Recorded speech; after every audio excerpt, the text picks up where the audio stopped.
Lea, doctor José Serrano. Se inauguró en Montecristi y que se ha ratificado en todas las elecciones nacionales desde entonces fue consolidar el Estado de Derecho en Ecuador, y en estos 10 años la democracia y nuestra institucionalidad se ha fortalecido, porque hemos actuado de manera frontal, hemos actuado de manera transparente, nos hemos estado jugando todos los días por nuestros compatriotas, por la mayoría de nuestros compatriotas, los más desposeídos.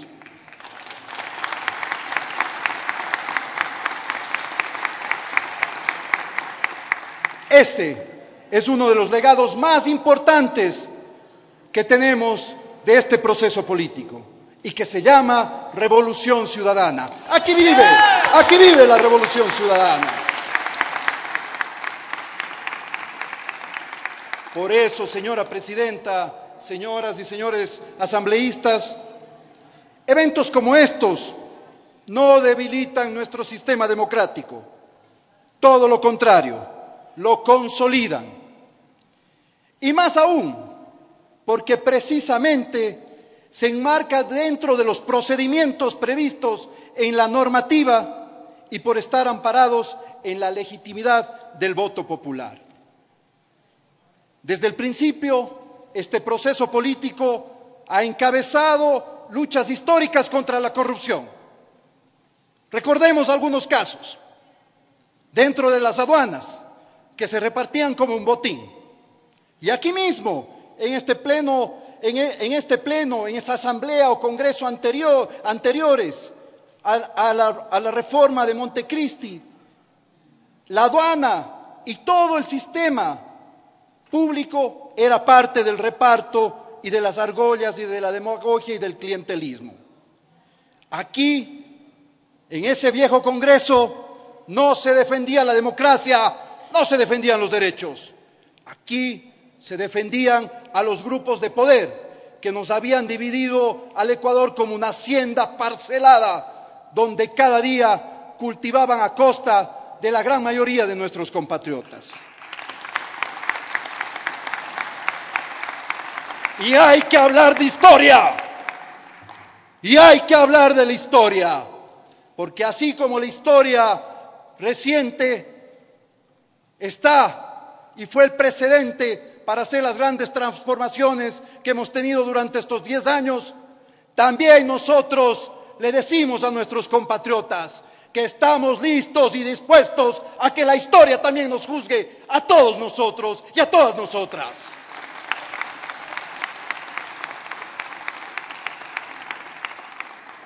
¿Cómo olvidarnos, señora presidenta, de lo que era el registro civil, donde nada más y nada menos se traficaba con la identidad de nuestros compatriotas, enfrentando la corrupción que significaba debilitar también los servicios públicos, para luego de eso, dice que, por malos, privatizarlos o tercerizarlos, como era el famoso caso de las barcazas, la generación de la energía eléctrica, la educación y la propia salud. La corrupción en las universidades, que no cumplían jamás con una función social. Aspiro en realidad que ninguno de los colegas asambleístas que están aquí presentes se hayan graduado pues en esas universidades de garage, donde no se daban títulos luego de un costo académico importante y un sacrificio como estudiantes, donde se negociaban títulos y la corrupción campeaba en el sistema de educación pública en manos de un pequeño grupo que había hecho de la educación primaria y secundaria uno de los mayores botines económicos contra los ecuatorianos y ecuatorianas.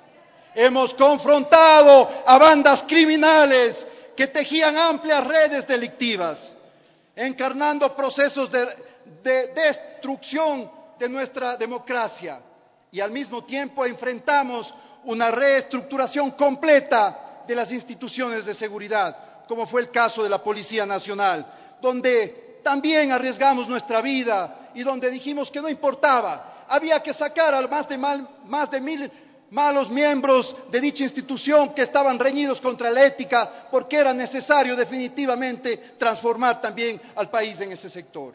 Y por supuesto, señora presidenta, cumplimos con la reestructuración del Poder Judicial, donde no existían jueces. Acordémonos, no existían jueces. Cuando estudiábamos Derecho, estábamos simplemente a la expectativa de saber cómo se repartían las tiendas donde se compraban y se vendían los derechos de los ecuatorianos y de las ecuatorianas. No podemos olvidar, señora presidenta,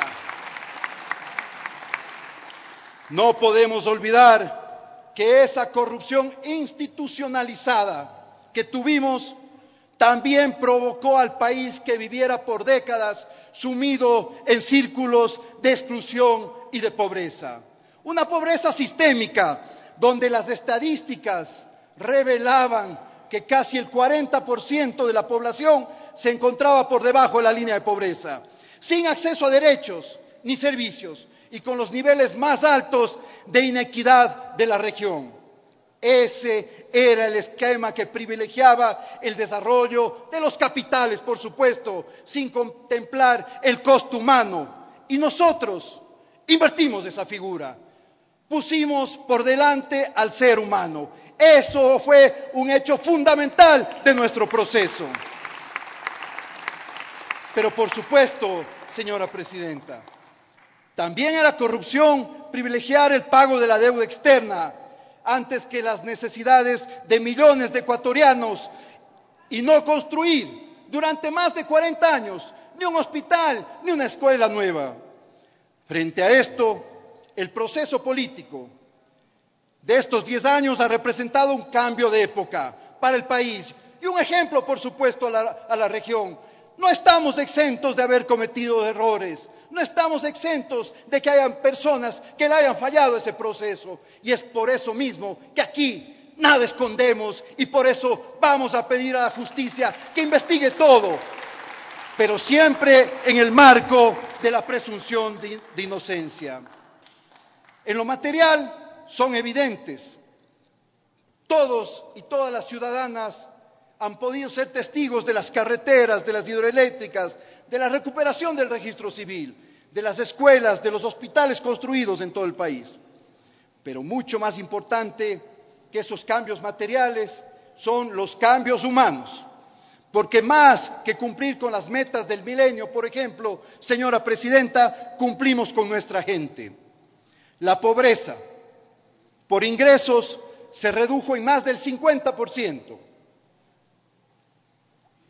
La pobreza extrema tuvo una disminución del 42%. Es decir, más de 2 millones de compatriotas pueden hoy construir un futuro distinto para sus familias. La educación básica se ha universalizado y las brechas en educación entre hombres y mujeres simplemente han desaparecido. La tasa de asistencia neta en educación media se incrementó en 16 puntos porcentuales, pasando del 48% al 64%. La asistencia a la educación superior se incrementó en 6 puntos, del 23% al 29%. Y en relación a nuestra población, tenemos la mayor cantidad de becarios de la región. Se redujo la mortalidad infantil a 10 muertos por cada 1000 nacidos vivos, lo cual ubica al Ecuador Señores muy por asambleístas, debajo. por favor, mantener el orden y respetar a quien está en uso de la palabra. Continúe, por favor. Muchas gracias, señora presidenta. Se redujo la mortalidad infantil. No nos gusta escuchar, pero esto no solamente lo escuchamos, señora presidenta, esto lo vivimos todos los días desde hace 10 años en nuestro país. Qué pena que no les guste, pero hay que escuchar porque estamos viviendo. La atención a personas con discapacidad es un ejemplo a nivel mundial. ¿Quién puede decir lo contrario? El salario mínimo se duplicó y avanzamos hacia el salario de la dignidad.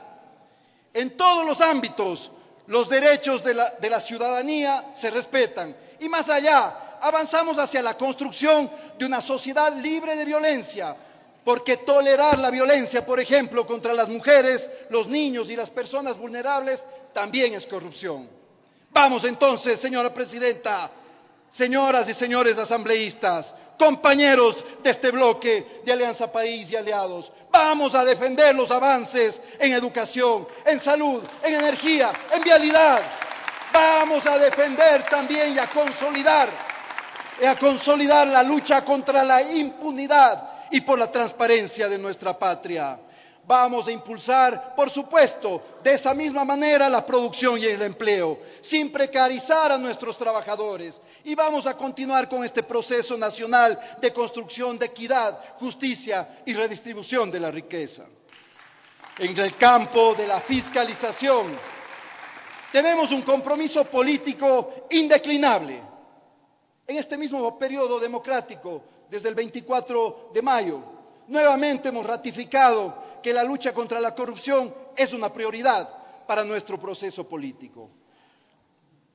La Asamblea Nacional, el propio presidente de la República y su equipo, quienes forman parte de este proceso político, están impulsando y encabezando esa lucha contra la corrupción y al mismo tiempo los procesos de fiscalización. Nosotros actuamos con seriedad, señora presidenta, respetando la vida de las personas. No aceptamos que si la oposición denuncia sin ninguna prueba, se tome como un hecho y se vuelva un linchamiento. Basta ya de hacer del Ecuador un estado de opinión, cuando el Ecuador es un estado de derechos. Y si nosotros vamos a lo profundo, a las decisiones que efectivamente continúen la transformación de nuestro país, es fundamental rechazar también aquellas afirmaciones que desde ya hablan de un tongo de lo que se viene. Yo le invito a los señores y señoras asambleístas que creen que esto es un tongo, mejor que vayan a Manabí y se coman una tonga, realmente un alimento que vale la pena y que lo van a saborear y a disfrutar. Fueron los asambleístas de este mismo proceso, señora presidenta, los que por unanimidad planteamos el inicio del juicio político y aportamos para que esta asamblea censure al excontralor de la Nación. Fue la Comisión de Fiscalización de esta asamblea la que ha llamado a las comparecencias al exfiscal, al actual fiscal, al vicepresidente de la República, al Contralor General del Estado encargado. Y los volveremos a llamar a todas las autoridades que sean necesarias para esclarecer todos los hechos, porque ese es el papel que nos corresponde. Pero no, señora presidenta, señoras y señores legisladores, tampoco seamos ingenuos. Sabemos que hay una clase política y una clase económica que no solo se opone, que conspira no solamente contra el proceso de estos 10 años, conspira contra la democracia, conspira contra los derechos, conspira contra la defensa justamente y el debido y permanente implementación de la protección de esos derechos fundamentales. Y se pretende ensombrecer los logros del país de estos últimos años, poniendo en duda las grandes transformaciones que hemos tenido esta década. Aquí estamos para dar la cara, aquí estamos para enfrentarnos como hombres de bien, como mujeres de bien, demostrando nuestra transparencia, nuestra honestidad y nuestra convicción por el amor a nuestra patria. A ellos les decimos que este apego a la legalidad es la constancia de la recuperación democrática que vivimos desde hace 10 años. La constancia de una democracia vibrante y participativa, donde cada una de las 5 funciones del Estado tiene y debe cumplir con su deber. Y si se destapan casos de corrupción, eso no significa que se invalidan los cambios que el país ha logrado en estos últimos 10 años. Al contrario, se demuestra cómo funciona el compromiso por la transparencia y la rendición de cuentas, que para nosotros ha sido y es una de nuestras principales banderas de lucha. Le queda un minuto, asambleísta. En esa misma perspectiva, señora presidenta, debo señalar que no podemos olvidar... Por favor, señores asambleístas, respeten por favor a la presidencia y al resto de compañeros aquí presentes en el Pleno. Gracias, respeto, por favor. Nerviositos por la transparencia, nerviositos porque se acaba el show, señora presidenta, se acaba el show. Se acaba el show y comienza efectivamente y comenzará en los próximos días una defensa importante que deberá realizar el señor vicepresidente de la República, de acuerdo a la moción que plantearé un momento más ante los organismos de justicia. Señora presidenta, es importante señalar entonces que este es el momento histórico que requiere también el país, para que en el marco de esa presunción de inocencia, para que en el marco del respeto al debido proceso, y una vez que incluso el propio compañero vicepresidente ha pedido que este bloque apoye la autorización para que se inicie el juicio penal vinculándolo en un delito penal específico, que me permito proponer la siguiente resolución y al mismo tiempo elevarla a moción. Leeré únicamente la parte resolutiva para que, si usted es tan gentil, señora presidenta, sirva a disponer que por secretaría se lea el texto completo. Parte resolutiva, artículo 1.